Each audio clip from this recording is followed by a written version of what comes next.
Shalom Melbourne Youth, selamat malam.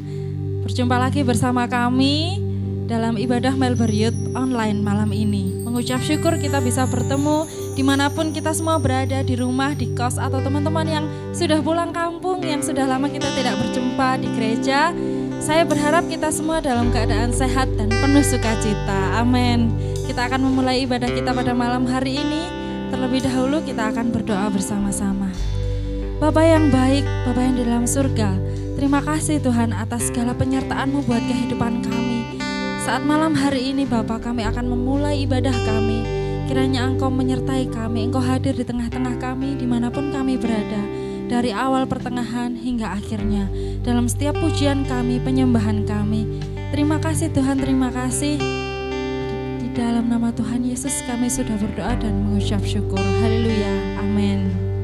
Biarlah kita setiap anak-anak muda dimanapun kita berada, hidup kita bisa menjadi pujian yang indah, hidup kita bisa menjadi teladan, dan kiranya Kristus selalu hadir dalam kehidupan kita. Amin. Terima kasih Tuhan, terima kasih. Tuhan, inilah hidupku.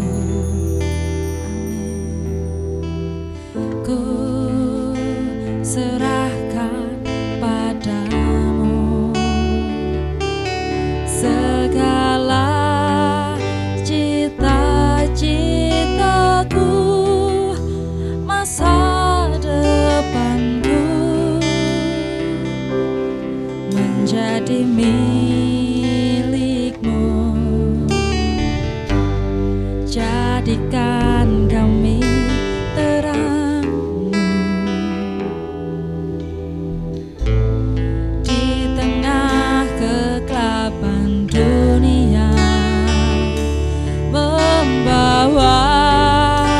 bangsa-bangsa kepadamu. Tuhan, ini kerinduanku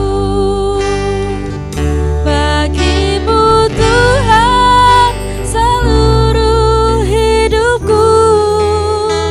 Pakailah Tuhan bagi kemuliaan-Mu.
hati kami Bapa. Biarlah sepanjang hidup kami selalu menyenangkan hati-Mu. Hidup kami selalu memuliakan nama-Mu. Biarlah kami terus dan terus belajar untuk selalu memberikan yang terbaik bagi Engkau. Terima kasih Tuhan, terima kasih untuk setiap pujian, untuk setiap sembah kami. Saat ini kami siap untuk mendengarkan firman-Mu, untuk sama-sama terus belajar. Kiranya setiap hati kami Bapa selalu dipenuhi dengan firman Tuhan. Terima kasih Tuhan, terima kasih. Di dalam nama Tuhan Yesus kami sudah berdoa dan mengucap syukur. Haleluya, amin. Selamat merenungkan firman Tuhan dan sama-sama kita akan terus belajar. Tuhan Yesus memberkati. Shalom teman-teman Melbourne, senang ketemu dengan kalian melalui ibadah online ini ya. Saya percaya bahwa ibadah online ini tidak mengurangi ya sukacita kita dan kerinduan kita untuk dekat dengan Tuhan. Sore ini saya mau ngajak kita untuk merenungkan sebuah kebenaran firman Tuhan yang mungkin tadi kalian sudah lihat, yang judulnya saya berikan menjinakkan lidah. Ya, lidah ini sesuatu yang kecil tapi sulit untuk dijinakkan. Dasar kebenaran firman Tuhannya dari Efesus 4 ayat 26, di situ katakan, janganlah ada perkataan kotor keluar dari mulutmu, tetapi pakailah perkataan yang baik untuk membangun di mana perlu supaya mereka yang mendengarnya beroleh kasih karunia.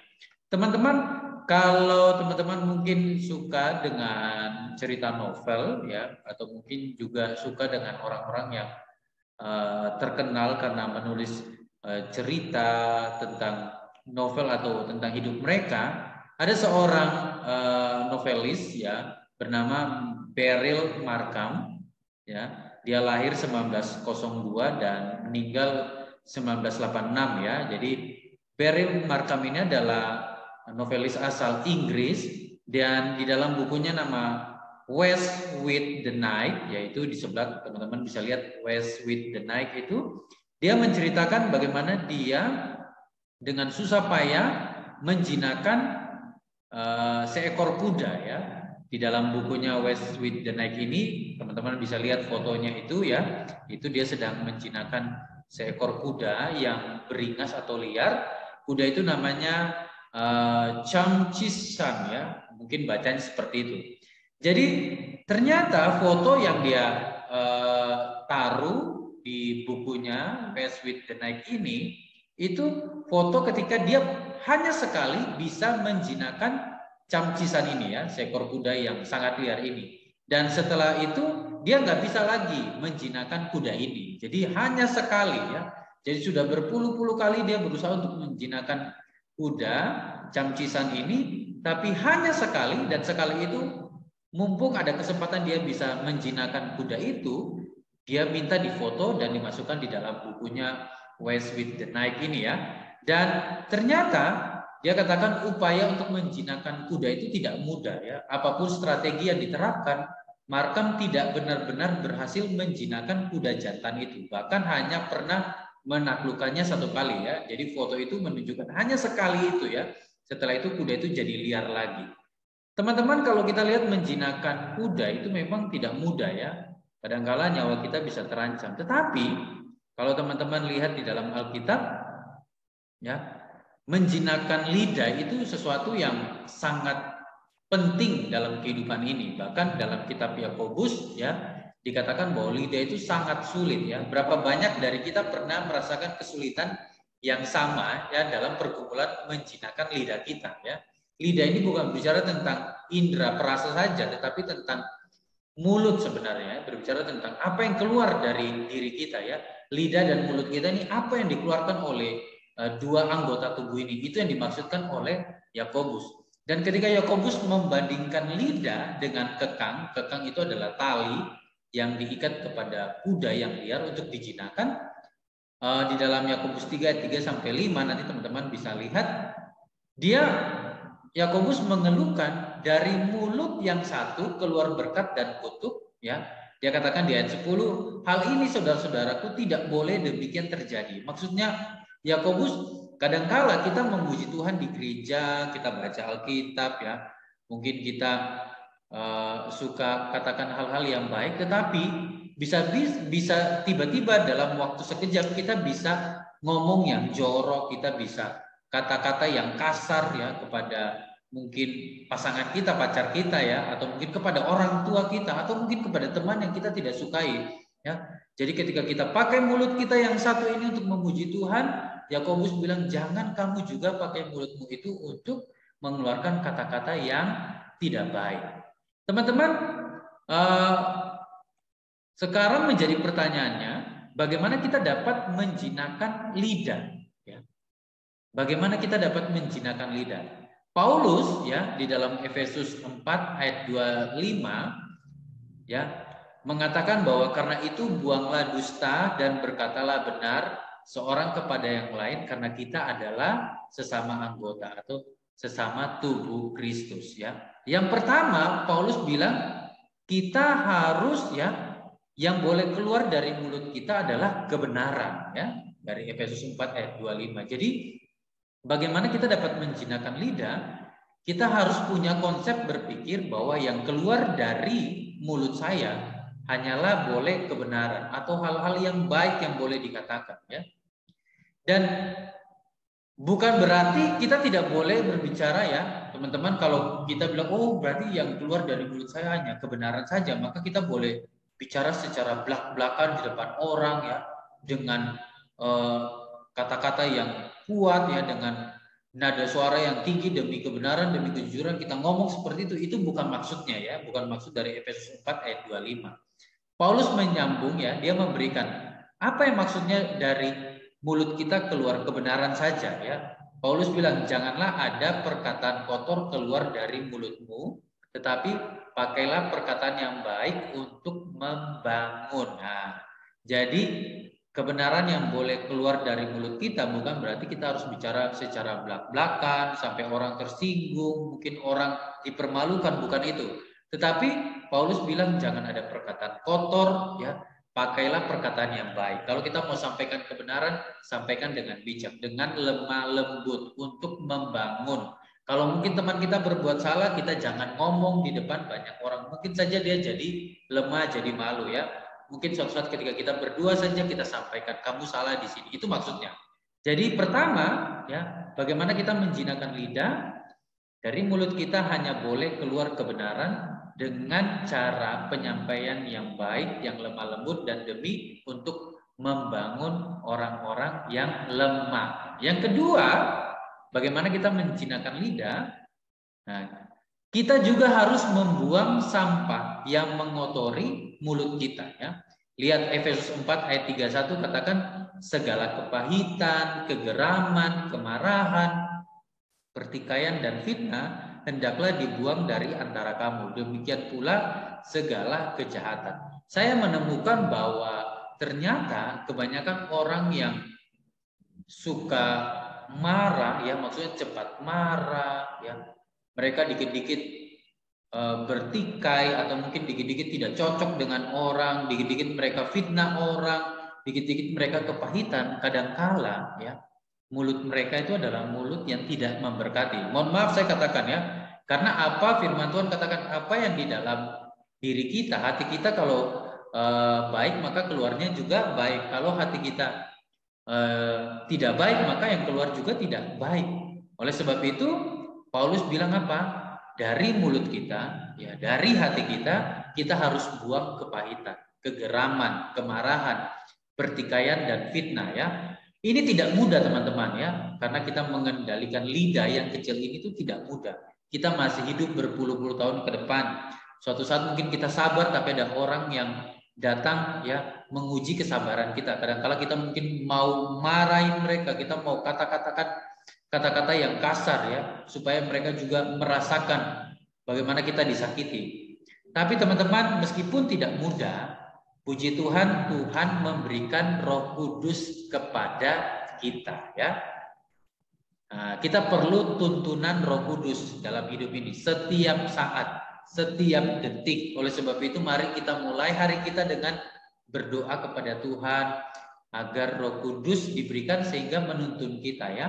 Dengan kekuatan kita tidak mampu ya menjaga lidah kita, menjaga sikap kita. Bagaimana kita bisa terus jadi berkat ya. Kadang-kala mungkin sejam 2 jam kita bisa jadi baik, setelah itu kita bisa saja jatuh di dalam dosa. Oleh sebab itu kita perlu kuasa ilahi yang tidak terbatas, yaitu Roh Kudus. Teman-teman, mari kita berdoa kepada Tuhan supaya kita diberikan Roh Kudus untuk menolong kita menjinakkan lidah kita. Berbicara bukan tentang indera yang ada di dalam mulut kita, bukan berbicara hanya tentang mulut kita, ya, tetapi berbicara tentang perkataan kita yang keluar, ya. Karena setiap hari kita akan komunikasi dengan orang. Oleh sebab itu, minta Roh Kudus untuk menuntun kita sehingga setiap perkataan yang keluar dari mulut kita adalah perkataan yang membangun. Kebenaran firman Tuhan yang keluar dari mulut kita. Teman-teman, ya, Beryl Markham menyadari bahwa dibutuhkan konsistensi ya. Konsistensi itu berbicara tentang tetap taat ya, tidak berubah-ubah ya. Dibutuhkan konsistensi ya, tetap taat tidak berubah-ubah. Kalau kita fokus untuk terus menguasai lidah kita, maka kita akan terus fokus ya. Kita tidak akan gagal, kita tidak akan jatuh ya. Dan Beryl Markham katakan seperti dia tidak konsisten ya menjinakkan cangcisan itu, dan akhirnya dia belajar sebuah hikmat bagaimana dia harus terus tidak berubah, tidak merasa menyerah, dia harus terus berusaha ya. Nah, demikian juga kita, hendaknya kita konsisten dalam hidup ini. Teman-teman perlu tahu bahwa proses dan konsisten itu adalah dua kata yang berbeda tetapi maknanya sama. Selama kita hidup sampai kita mati, maka proses itu baru berhenti. Jadi selama kita hidup, maka proses dan konsisten itu akan terus ada di dalam kehidupan kita. Kita memutuskan konsisten atau tidak, ya, itu ada di tangan kita. Tapi saya berdoa supaya kita terus konsisten untuk menjinakkan lidah kita. Memang tidak mudah, tetapi ingat ada Roh Kudus yang akan menolong kita. Tuhan Yesus memberkati kita semua. Sampai ketemu di Sabtu depan. Tuhan Yesus memberkati.